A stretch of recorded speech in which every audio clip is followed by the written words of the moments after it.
I'm a proud Delta. Hello and welcome to Invitation to a Conversation. I'm Pamela Bailey. I hope everyone had a blessed week, and I wish all the mothers across the world a blessed Mother's Day weekend. My Mother's Day edition of Invitation to a Conversation is a native of Brunswick, Georgia.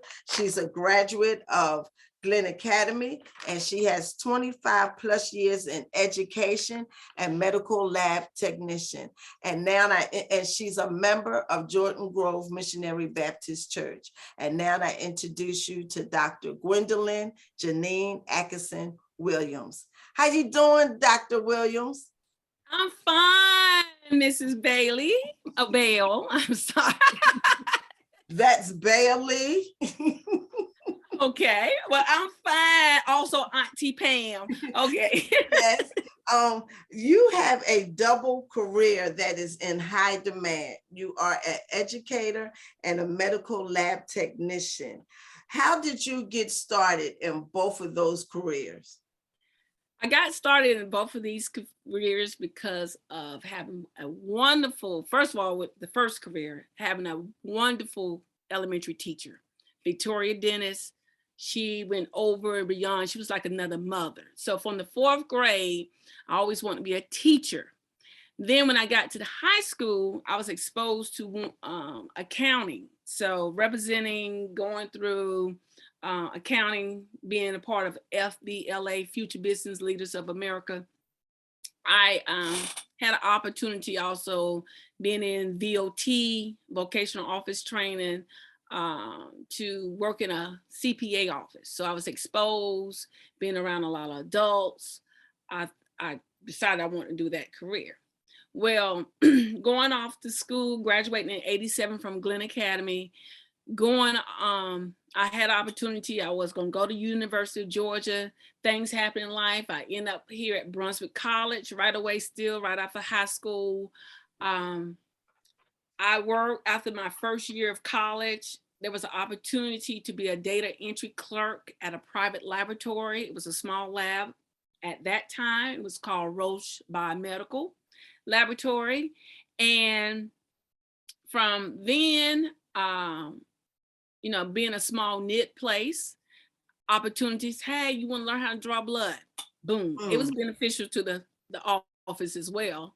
Again, I'm the youngest one, only Black, working with adults. They constantly give me opportunities. I'm taking it. Hey, it was time for me to graduate from my 2-year.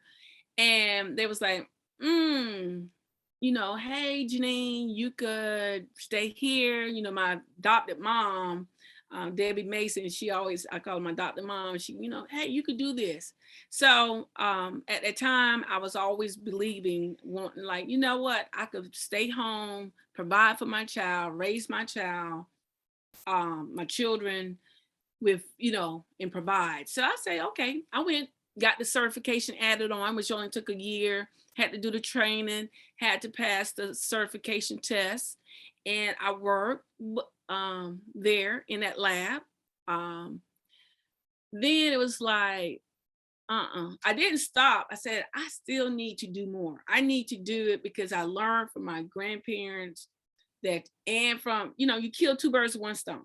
Mm-hmm. You have a plan, true enough. God is always first. You put a plan, work without, as I said, faith without work is dead. So you put a plan and God will execute or deliver what you need better than you think you need. A lot of times he protects us from what we think we want, or need. He protects us and we just don't see it until after the fact. But I started there. I was working in a small lab and they were very nice. I entered into the program, the Brunswick Center. Armstrong was teaching the Brunswick Center at Brunswick College to become a middle grade teacher. So, and looking at what was available to me here at our college, I took advantage of the opportunity and made it work for me. Okay. So I went back to my first love, which was teaching, which I wanted to be a teacher, 4th grade. I had some excellent elementary, middle school teachers, and I had some good high school teachers. Back then, when I was still going to school, we were fortunate enough to have a lot of Black teachers still working and very influential, impacting life. Now I had teachers good across the board, but I could just tell you my Black teachers stood out to me. So graduating in June of 1993 from Armstrong State College, at the time, a state college. And I did my student teaching at Risley Middle School in science.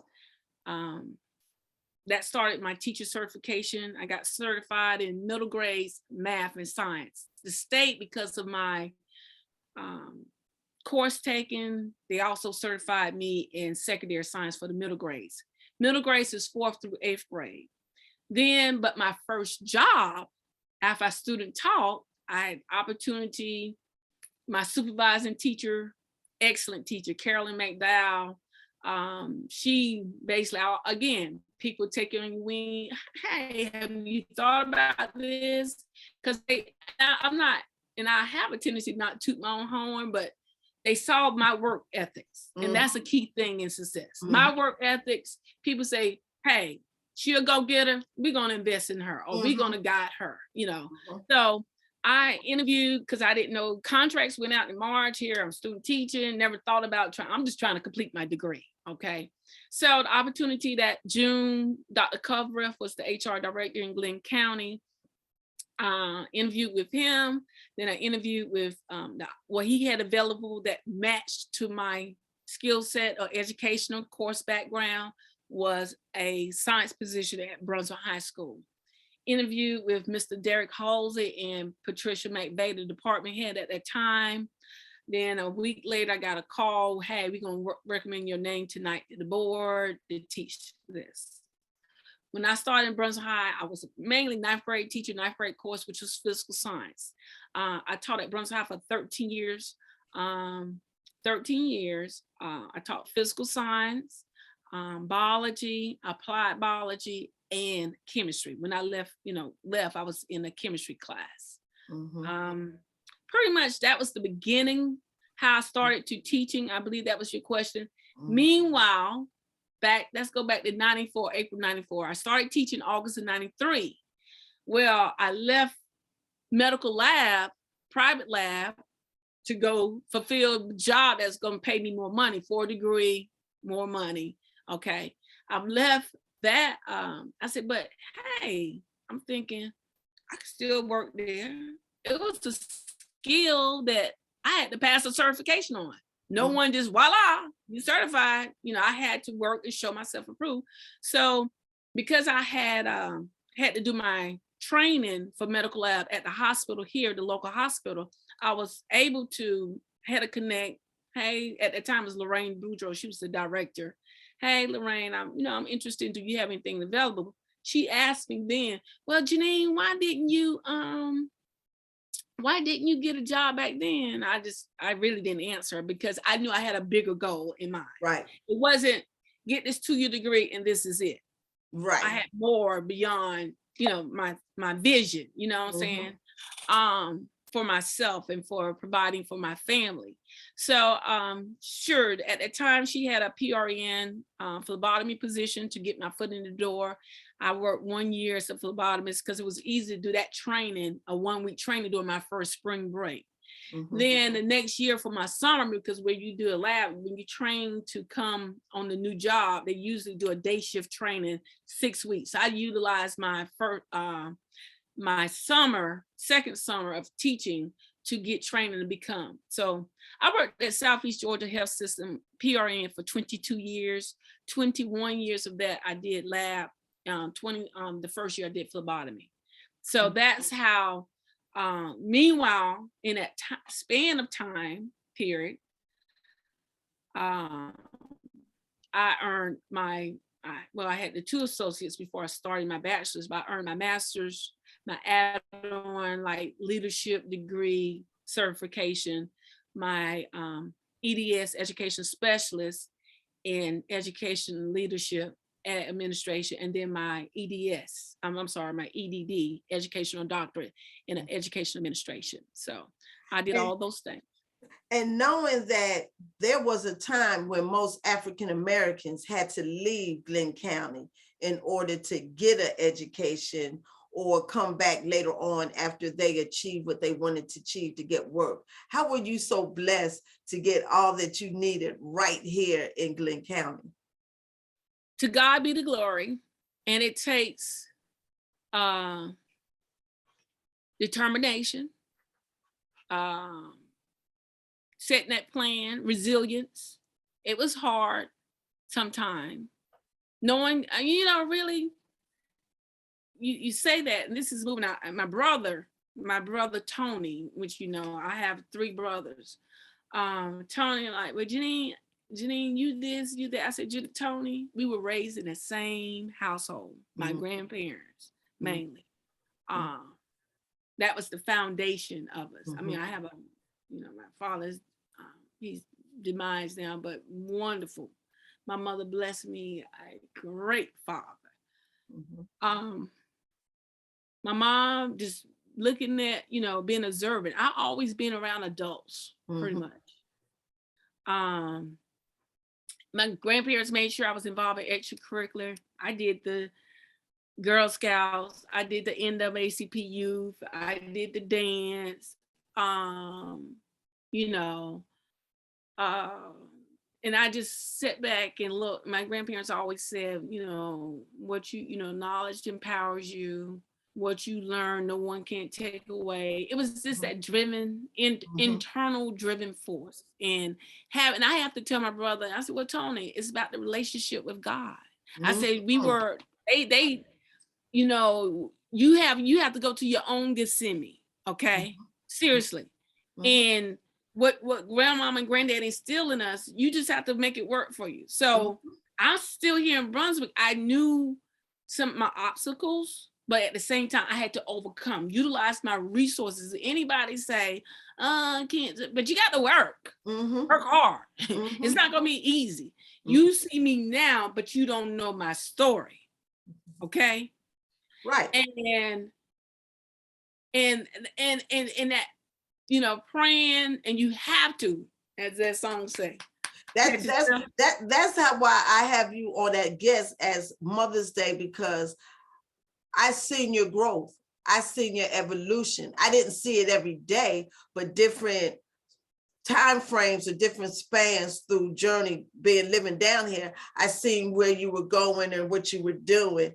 And I knew about you teaching at Brunswick High. I knew about you at the medical lab, but I didn't know that you taught at Glenn Academy. But you did a good job. And as you were saying, you can all be raised in the same household under the same values and morals, but it's what that individual child does with what they got out of it. You know what I'm saying? And so it's nobody else's claim, but you did what you wanted to do with what you got out of it. And it's up to them to do what they want to do with what they got out of it, whether they want to or not. Exactly. Yes. I had a person say, well, Janeen, I didn't know you. All I used to see you, because I live in Perry Park, and those who from Brunswick will know where Perry Park. I just see you would come on and go. I said, well, pretty much. And I stick, and I kind of like, the biblical, we hear about fasting and praying. I'm just saying what was in. Okay. Basically, to get ahead, it's called, in layman's term or the worldly term, you have to be in isolation. Okay. You cannot, you got to sacrifice, deny yourself of the worldly things, which means I can't go party. I can't go meet y'all at the club. I got to be a mother, take care of my responsibility. You have to do, successful people do what everyday people wouldn't do to get where they need to be done. To get done. Okay. So you, like you did, you sacrificed those things to get where you at now. Those who partied, they had to rush and catch up. They were sleeping the next day because they didn't spend enough time in it. But you took the time out and did that first. Yes. Right. And I also learned, I'm sorry, the wise, learning from older people, the wisdom, you know what I'm saying? So in denying, I knew, because we had a neighbor, she used to say, There's nothing what they're doing today. You can be able to do that tomorrow. That's right. Like, you get a chance. Don't think life is passing by. That's You're not missing anything. You surely not. Go ahead.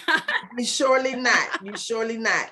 And so over the years, you taught physical science, Georgia history, healthcare science, math, social science, social studies, and secondary science.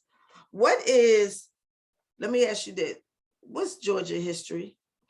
Georgia history, whenever I taught middle grades, okay, you have Georgia history in the 8th grade. It's kind of like a requirement. When I was in 8th grade, we would learn Georgia history. So basically, when I first went to middle school after 2006, leaving Brunswick High, I went to middle school and taught 4 years at Glenn Middle School.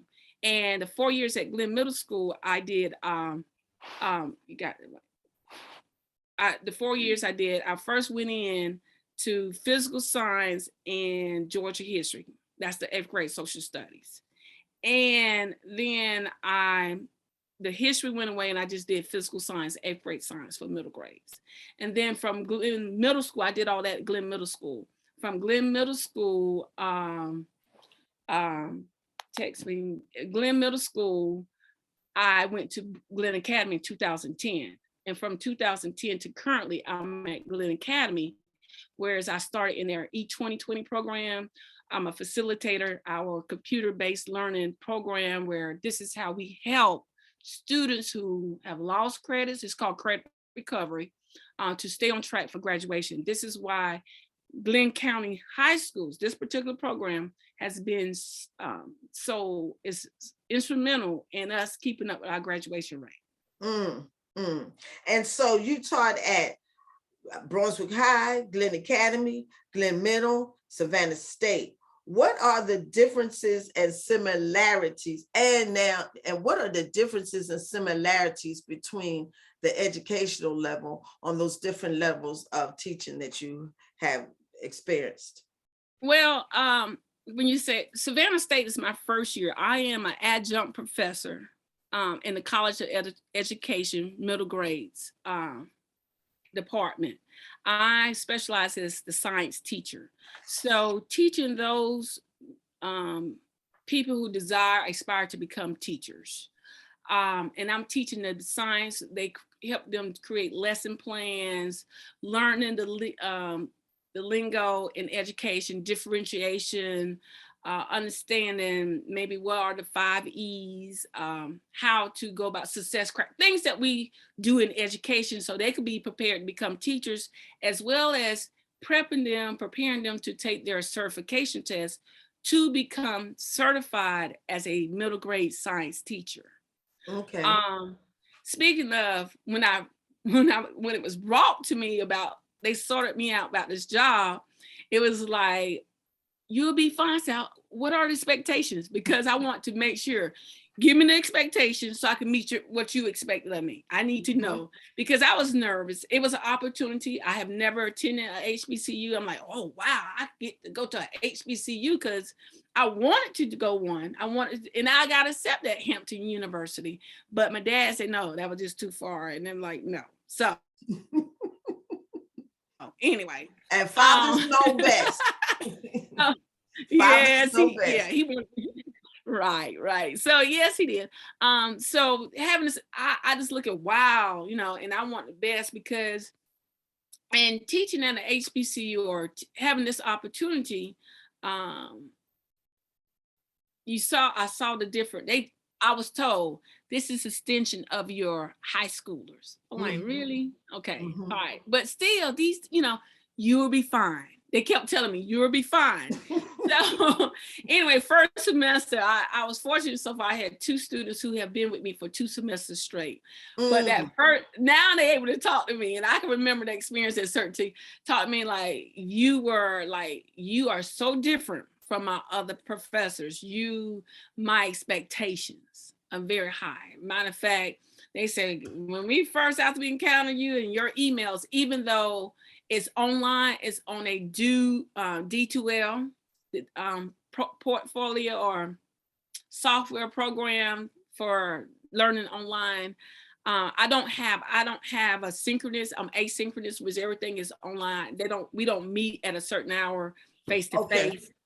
I don't, pretty much if you want to talk to me, I set up a Zoom meeting with you to give you clarification, or we email back and forth to get clarification on my expectations or my assignments. Yes, I have weekly assignments. As you know, we've been dealing with the COVID across the board. Doesn't matter what level of education. In education, dealing with this COVID time period, during this COVID time period, we have been emphasizing compassion over compliance. Okay? In that particular piece, the compliance part has been pushed back. So you've been given a lot of, little Johnny, oh, come on. Right. A little too much to sometimes kids know how to be manipulative. Doesn't matter if they are on a school level, public education level, or a college level. We also deal with a lot of mental health. Mental health have various degrees. Yes. And we go out, and that's another conversation. Education, when we say mental health, don't think the person, it might be just encouraging yourself, come on. Or it might be something really severe. And anxiety has been on, people basically have learned more of those buzzwords, have learned how to, when you speak it, you act it, and it becomes part of you, second nature. So in essence, the work ethic's been 50-50.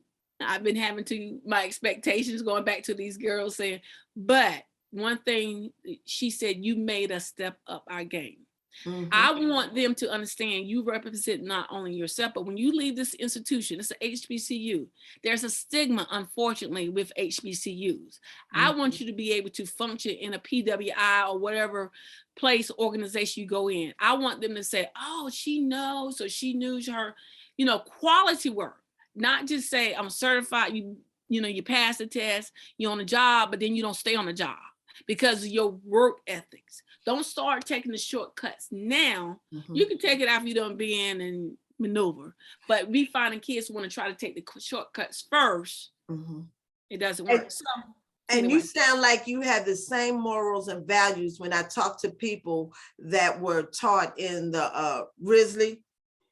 Oh, Risley? Yep. They have the same concept because they said they have majority African-American teachers, and they already knew that they had high expectations for them to get them through and to have an education so they can be out here and be successful adults. Right. And so which one of those classes that you taught is your favorite out of all that you taught? Well, on the public education side, I really enjoyed my chemistry. Physical science, I could do it in my sleep, which physical science is a combination of physics and chemistry. Okay. So I really enjoy it because they also have the math components. On the middle school level, it's more conceptual. You don't do a whole lot of math, but on the high school level, you do math. You do the 9 yards. Okay. I challenged a little of my middle school 8th graders, especially my honor students. I was kind of like told, oh, she's too tough for her. She's too, but I'm like, you going to this next level. Come on. You know, and that's the problem. And I decided in my dissertation, in order for you to rise, like we rise the bottom, we got to rise these people. Just because they already at the top, it's a lot more they can learn to raise them up higher, So you never you don't know enough. You always could learn every day. Doesn't matter how much you have mastered. And I live every day to learn something new, and every day I do learn something new. It could be very small or it could be very big. Have you ever seen a student that you taught in early education? Have you seen them in college? Have they been your student in college? No, because I'm at Savannah State. This is my first year, in my first year. I haven't had that opportunity, but I'm trying to think. There are people this is actually completing year 29. in Glenn County school system. I have done all my teaching here in Glenn County. And I have been in actually 4 facilities within those 29 years. Glenn Academy now is coming up almost the longest. Well, I've been there 12, was at Brunswick High for 13. But I have seen people come into education, or teachers now, who I have taught. That makes you feel good. Yeah, it's good. And I quickly say, oh, I'm getting young. Yes. Don't never say that other 3-letter word. Exactly. No, I'm getting young, but yes. Can you give me, I seen in your bio that you were taught at Risley Early College Academy. Can you give the viewers a brief history of those who don't know about it, where was that, and what was their goal? Okay. Risley Early College Academy started back under Dr. Bull. It was technically a program. It was aimed for first generation college students, or first generation graduates to a family, didn't have any graduates or anybody who attended college in their schools, and was aimed at our bubble. When I say bubble students, kids, CD, that you could make them, they became scholars, that they could attain this goal. We didn't say students, we call them scholars. It's called conditioning the mind to know, to believe in yourself, and that you could accomplish. At the same time, these students went from middle school up to high school, and also while they were in high school, they took college credits. And they could have earned, by the time they're senior year in high school, earn a 2-year degree, and have those credits to go into a 4-year institution.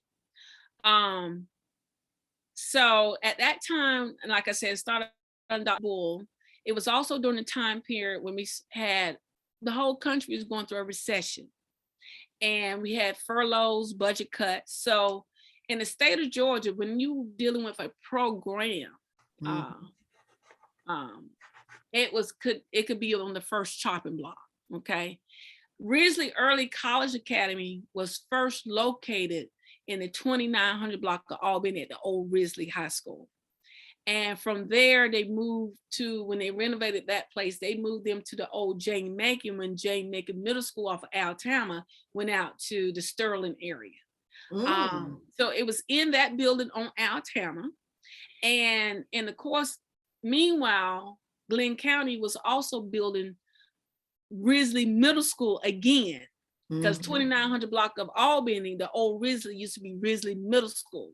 And then it turned to Risley Early College Academy. But the new Risley Middle School was being built out there on the southwest end of the county. And with that being said, once that school came back up and running, Risley Early College Academy was dissolved. What is your take on the STEM program? STEM is very good. Basically, I'm a STEM person. I mean, STEM is science, technology, engineering, mathematics. People, when they think it's really just science, STEM could be from computers, even though we use the word computer science, but programming, coding, gaming, and you can make plenty of money on gaming, believe it or not. I had an opportunity last summer.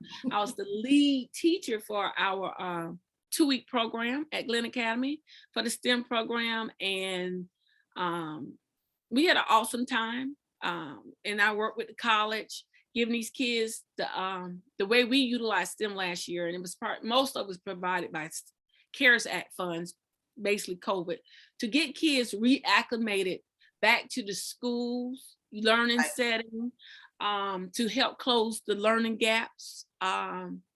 And we had a great time. It made me, because for the past 12 years, I haven't been in a traditional classroom setting, but it made me realize if you are truly a teacher and you know the fundamentals, how to do delivery and structure a lesson, you can be successful. Doesn't matter. It's like riding a bicycle. And I was very proud with the counselor, Ms. Boggs, that was with me, and Ms. Paula. She was the assistant teacher that worked with me. So, and the administrator, Mr. Lanaghan, we had a great time summer. If you learn any science, even from engineering, a lot of people say, oh, that hard one, engineering. It doesn't. Science is every day, believe it or not. Okay. Every day. Something is going wrong. Okay. Okay. We have.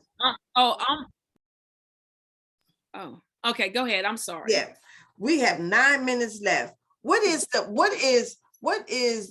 in African American teachers between females and males? How is that in the education system now? Well, as you know, we are short of teachers, period. Basically, when I started teaching back in 93, 94, we had lots of teachers, Black teachers in Glenn County. You don't hardly find any Black teachers, period. Naturally, you're gonna have more females than males.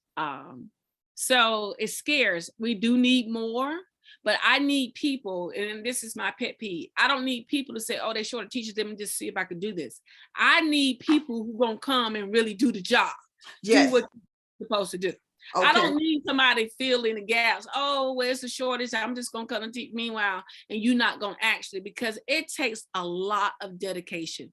These people on these jobs, teaching jobs, career, most of them doing it, majority of us in this career are doing it because we love it.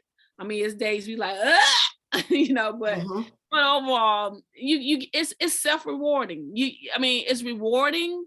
And at the end of the day, you will be proud when you reflect back. There are more positives than negatives in this career.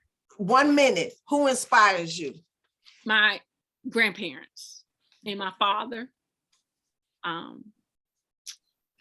And your favorite scripture, phrase, or testimony that keeps you grounded? Jeremiah 29:11. The Lord knows the plans, and He, those plans will come, and He keeps you not to harm you, but to help you, give you hope. That's to paraphrase it, but. And 2 minutes. For people who want to choose medical lab technician and teachers, what is your wisdom or advice for them? My wisdom is pride. That's an acronym I have. Perseverance, resilience, integrity, determination, and enthusiasm. Those are all your keys to be successful in whatever you want to do. I hope I said that. Yes. Dr. Gwendolyn Janeen Atkinson-Williams. It's good to see you again. I'm so happy for you. Happy Mother's Day. I'll see you in the community soon. I always do. You take care and have a blessed weekend. You too. Love you. Bye-bye. Love you too. Bye-bye.